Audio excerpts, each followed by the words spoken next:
Hey Bears fans, are you ready for this week's shakeup? Because what went down in the game against the Commanders is something you can't overlook.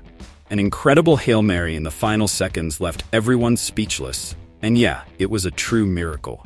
Can you imagine how a rookie quarterback feels, playing with cracked ribs and still throwing a 60-yard pass? What happened not only defined the game, but also made its mark in NFL history. So stick with us, because it only gets better from here. Now let's talk about those guys in the Bears jerseys.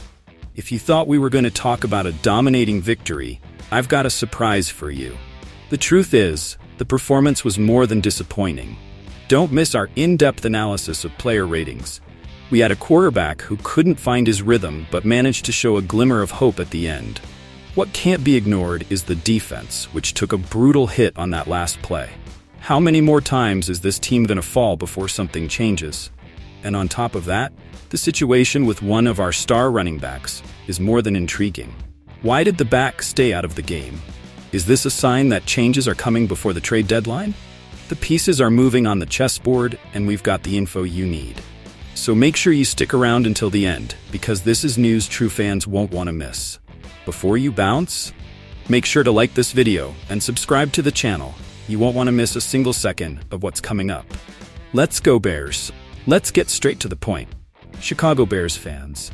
This week, we witnessed a finish straight out of a movie in the game against the Washington Commanders. Isn't it wild how, in the final second of a game that many expected to be a classic, our team couldn't pull off the win? Now I'm asking you, what's going on with our defense? The story of the game revolves around rookie Jayden Daniels, who hasn't been in the league long, but on Sunday, he experienced what many players only dream of. With the clock hitting 0, he launched an incredible Hail Mary that landed in Noah Brown's hands, sealing our fate with a heartbreaking 18-15 loss to the Commanders. So I'm saying this, how is it possible that after a week of prep, our team couldn't contain that desperate play? Those moments are made under pressure, and the Bears' defense crumbled when it mattered most. They had the chance to seal the game's cut, and they didn't. With the ball on the Commanders' 48-yard line and time for one last play, why didn't we put more pressure on Daniels? Even with a rib injury, he found a way to throw a 60-yard bomb and deliver an unforgettable win for his team. But let's talk about our offense. The Bears' attack has been inconsistent, and it shows. What decisions are being made in the locker room? Are our coaches doing enough to support our players? I think we need a change in strategy. We can't afford to be the team that hands out last-second victories. The game wasn't just a clash of rookie quarterbacks. It was also a test of endurance for our defense. And while the Commanders celebrated their miracle, I'm left wondering, where's the Bears' grit? Where are the adjustments we need to make to ensure this doesn't happen again? The frustration is real, and I want to hear your thoughts. The question I want you to take away today is, what changes need to be made for the Bears to regain their strength? Should we consider adjustments on defense, or is it time to focus on the offense? I invite you to leave your comments, because your voices matter. So, to all the Chicago Bears fans out there, keep your heads up. This isn't the end. Let's discuss how we can get back to being the team we all love. Let's get straight to the point, friends. This weekend, the Chicago Bears faced off against the Washington Commanders, and let's be honest, there was no way they were winning this game. But here we are, talking about one of the most painful losses I've seen in a long time. What happened? So I ask you, was it a lack of preparation or just poor execution? Let's break this down. First, let's talk about Caleb Williams, our quarterback. What was that? 3 disastrous quarters. 3, he missed reads, made bad throws, and to top it off, he took a couple of sacks that knocked him out of field goal range. But then, surprise, surprise, he shows up in the fourth quarter, and while it seemed like he was pulling off a miracle, in the end it just wasn't enough. I'll tell you this, his performance was more than disappointing, and there are no excuses. Next, we have DeAndre Swift, who honestly stood out in a sea of mediocrity. He gets an A. He ran hard, found the holes, and wow, he was the Bears' best player that day. Now, let me put this in perspective. If the rest of the offense had shown the same determination as Swift, maybe the story would have been different. DJ Moore and Rome Odunze had decent outings, both getting grades of B and B+, respectively.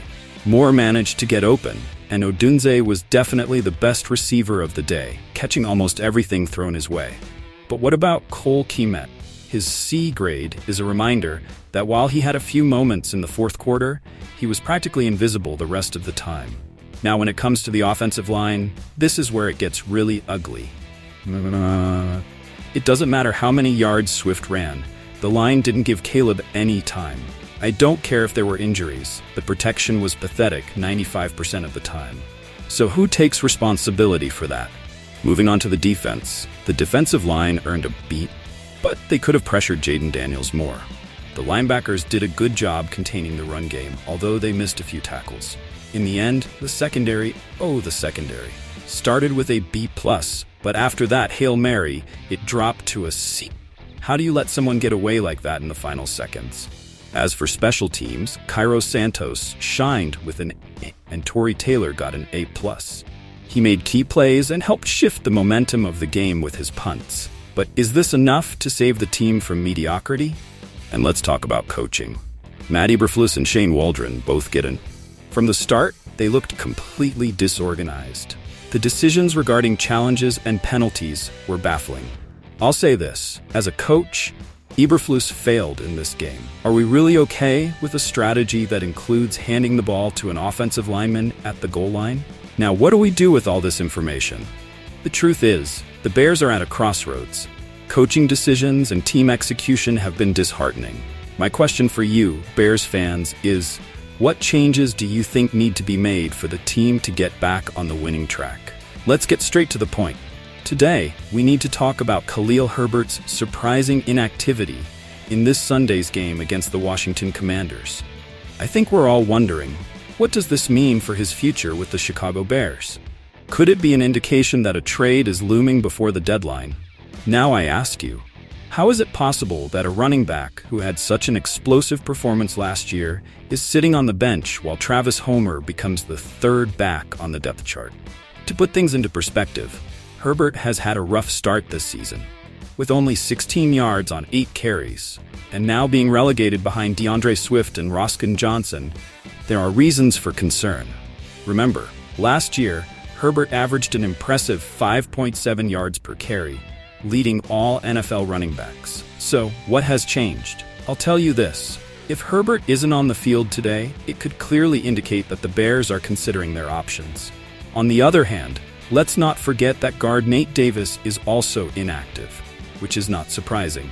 And speaking of inactives, the list includes key players like cornerback Kyler Gordon and safety Jaquan Brisker, who are dealing with injuries. This means the defense is going to have to work hard, especially with Daniel Hardy and Austin Booker ready to step up on the defensive line. Now, let's move on to what's happening on the Washington field. According to the latest ESPN report, Jaden Daniels will be the starting quarterback. But what happens if he doesn't make a quick connection with his receivers? I believe the Bears need to seize any opportunity to pressure the line, and it's essential that the defense is ready to dismantle Washington's offense. So here's the million-dollar question. If Khalil Herbert is really being evaluated for a possible trade, what do you think? Should the Bears risk keeping him, or would it be better to look for something in return that benefits the team in the long run? Let me know in the comments. To wrap up, I want to call on all Chicago Bears fans. Herbert's situation could be a turning point for the team.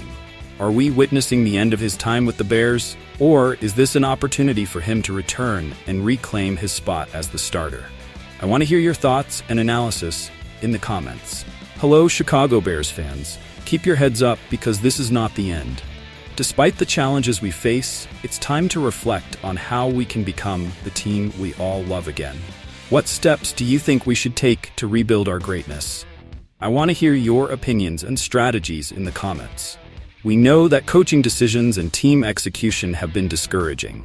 What specific changes do you think should be made to get the team back on the path to victory? Your ideas are crucial for our way forward. Share your thoughts in the comments section. Your voice matters. Finally, the question we all ask ourselves, are we witnessing the end of certain players' eras with the Bears, or is there an opportunity for them to return and reclaim their starting spots? Your analyses and perspectives are welcome. Join the conversation in the comments, and don't forget to be part of this community that feels like family to all of us. So, if you haven't already, make sure to subscribe to the channel. Together, we'll analyze every play, every decision, and keep the spirit of the Chicago Bears alive. And remember, always together on this exciting journey.